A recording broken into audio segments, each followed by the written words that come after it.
isn't officially related to Book Buffet in any way, but it just seemed so thematically on point that I could not resist doing it in August.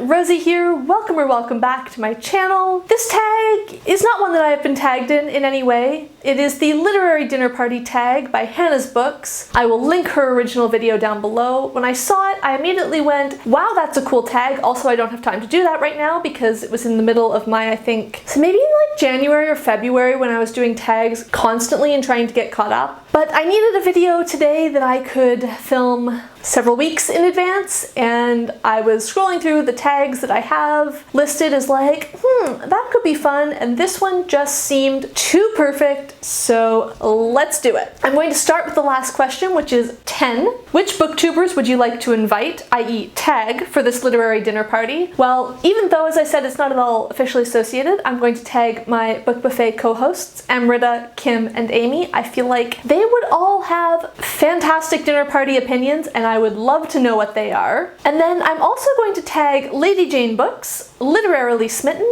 and Attention. I just feel like Lady Jane, Brittany, and Pay would all be fabulous dinner party guests and just really, really fun and interesting people to invite over for dinner. So since I can't actually do that because, you know, COVID, distance, might be weird to invite random internet acquaintances over for dinner, even though I totally would if I thought I wouldn't seem weird for doing it, I'm gonna invite them to this tag instead. Now, circling back to the beginning. Question 1. When you are at a dinner party, do you ask people what they are currently reading? If not, why not? Have you received any great recommendations at dinner parties for a new book to read or had an especially interesting bookish conversation there? I'm not usually the first person to bring up books. I guess I would if it was someone I saw often.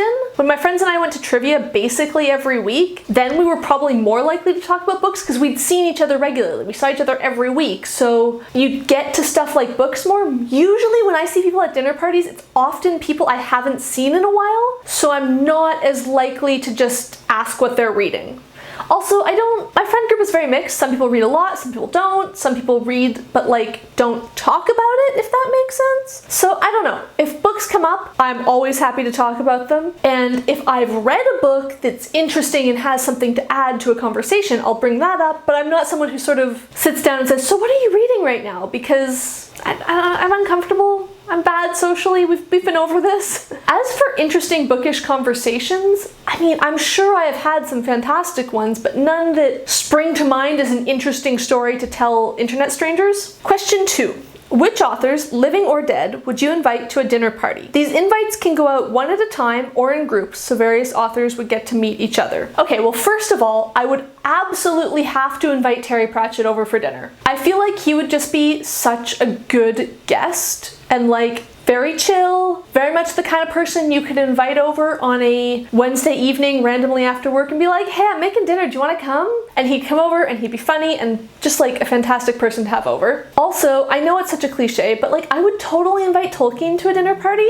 There's this story in one of his biographies that at a New Year's Eve party, he once put a sheepskin rug over his head and went around pretending to be a polar bear. So you know the guy's a fun party guest. Plus, you could have him over for like a whole Hobbit themed dinner and like, I think that would be really cute and just like get him to tell you more about the lore of Lord of the Rings while you sit there and listen attentively. And then I have a group of authors who I think it would be fascinating to see together based on the fact that I am totally in love with their books right now and just they feel connected to me. And those authors that I would absolutely invite over as a group are Yaa Gyasi, Bernardine Evaristo, Jacqueline Woodson, and Niviaq Corneliuson. I've talked so much about their books lately and I've been so in love with them, and I would just like to invite them over, have them talk, and just like sit quietly and be like, watch, listen, observe, because they are all so brilliant and there are certain things that I feel like are similar between their books without their books being the same, if that makes sense. I don't know. It's very hot and this is the last video I'm filming today, so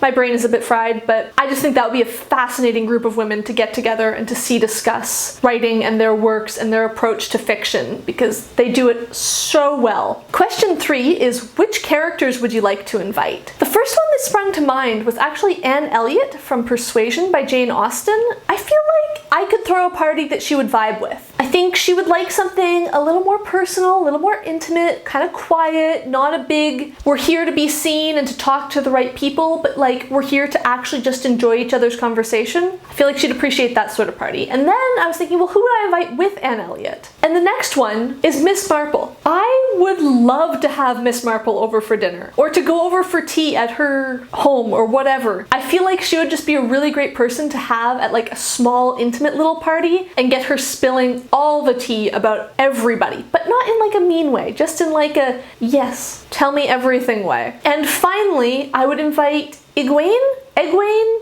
not sure how we pronounce this name, from the Wheel of Time series. Now, a little bit of a disclaimer. When I'm filming this video, I have read half of the first book. I've read half of Eye of the World when I am filming this. But so far, Egwene is just the character that I feel like I relate to the most. She's this self-possessed, intelligent, very capable teenage girl who's having to put up with these teenage guys who, while fundamentally good-natured, are just very teenage guys. And although she has the nice older women in the story looking out for her and stuff, I feel like right now I just want to be like, come on, come hang out with some nice older women who are like intelligent and self-possessed and interesting and will treat you with respect and like appreciate you and your ideas, and I feel like she needs that right now. I have no idea if I will feel that way after I finish this book or if I will feel that way after I read more in the series, but right now I would definitely invite her just to give her some like good, positive female reassurance in her life. Question 4 is, have you ever wanted to invite a historical figure after reading a biography or autobiography about that person? I feel terribly boring when I answer this question, but I really haven't. I actually struggled with the last 2 questions as well because I'm not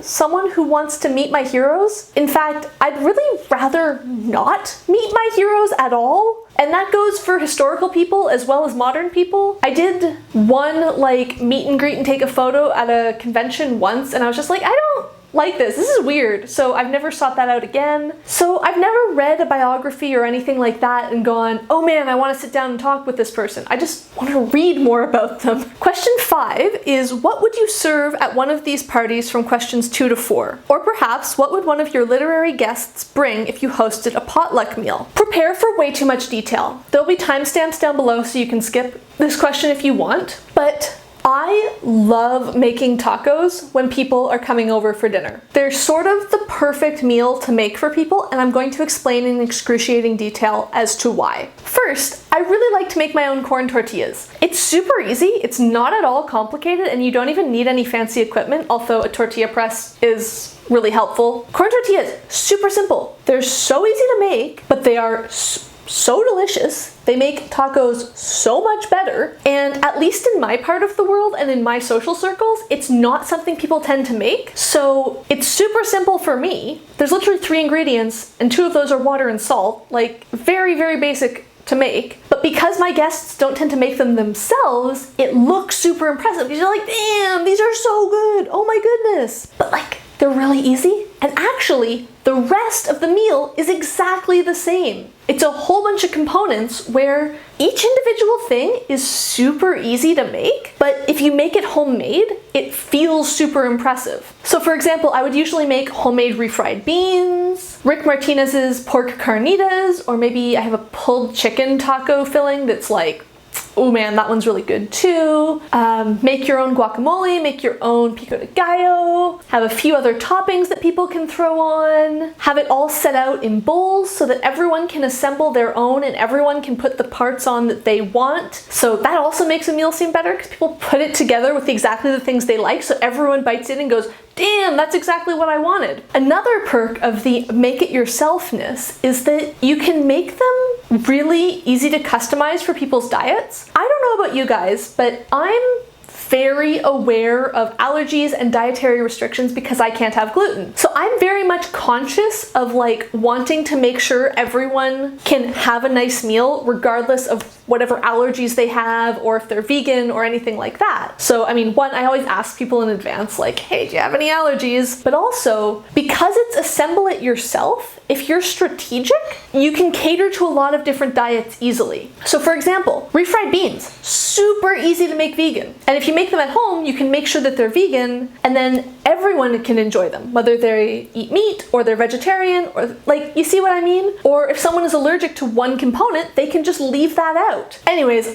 I love making tacos. And I make them for my partner and I as well. I make them just for us at home too. But it's really a meal that's more fun to make for a group, because when it's 2 people, you're not gonna make 3 different kinds of filling and 4 different sauces. That would be too much work for 2 people. It's really, really fun when you get to do it for like 10 people or something and actually make a lot of different things. Oh, can't wait till that's possible again.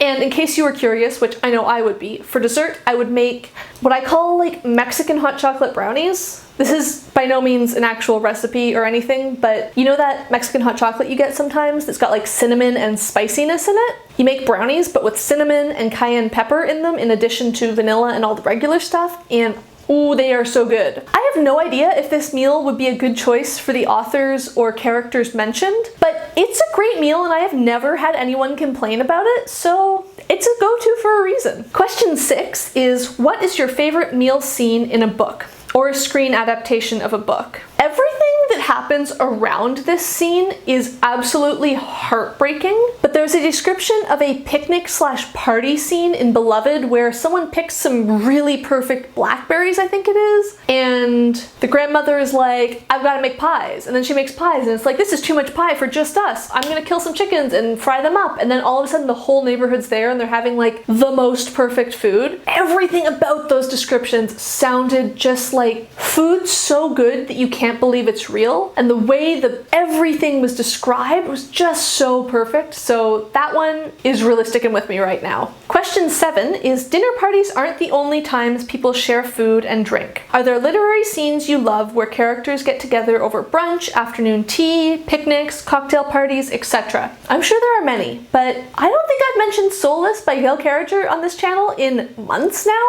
and it's time, because this book opens over tea, not like afternoon tea like the formal event, but basically our main character Alexia is at a ball at someone's house and she's like, this ball is boring and also the food is not good. So she leaves the ballroom, goes up to the library and calls the butler and is like, okay, bring me tea, and like pot of tea, all the little snacks, tiny cakes, all of this stuff. She's just being like, ah yes, this was the right choice. I'm gonna chill in the library with my snack when a vampire attacks her. And then the main love interest of the novel arrives. That scene, oh my goodness. What a way to meet someone, or technically not meet someone, but what a way to introduce a character into the story. Question 8 is, name one of your favorite cringe-worthy dinner party scenes in a book or adaptation. This isn't technically a dinner party, but I can't think of that many cringe-worthy scenes that are explicitly dinner parties that I have ever read or watched. So I have to go with the Denethor eating chicken and tomatoes scene while his son rides into almost certain death scene from Return of the King, the movie adaptation. That one is just like, would I even be a Tolkien fan if I didn't call that out as like awful? The way he eats the tomatoes, it's just so gross. Seriously, Google, look it up after this. If you don't believe me, if you haven't seen that movie somehow. It's a disgusting way to eat cherry tomatoes. And question 9 is, when the pandemic ends, what will you serve at your first dinner party or take to the first potluck you attend? If it's not the taco meal that I described above, I'm really excited to share some baking with people. I didn't really bake much before the pandemic. I made brownies mostly because they were super easy, and I'd only had a mixer for like a month when the pandemic started, so I hadn't really gotten into using it yet. But since March 2020, I have gotten so much better at baking, and I have discovered so many new recipes that I love and that are so yummy and that I'm so excited to share with people. So I really just want to go to potlucks, or frankly, I'm so in love with working from home, but I'm kind of looking forward to being able to go into the office just to like bring things to share with people. I want to become that person at the office. So some of the things that I'm looking forward to sharing. Millionaire shortbread with tahini caramel. Oh my goodness, that is a delicious thing that I actually really want to make. I don't have the ingredients. It's a good thing I don't have the ingredients for most of these, or I would be thinking like, maybe I should do that tonight. Also, there's this black sesame mochi cake.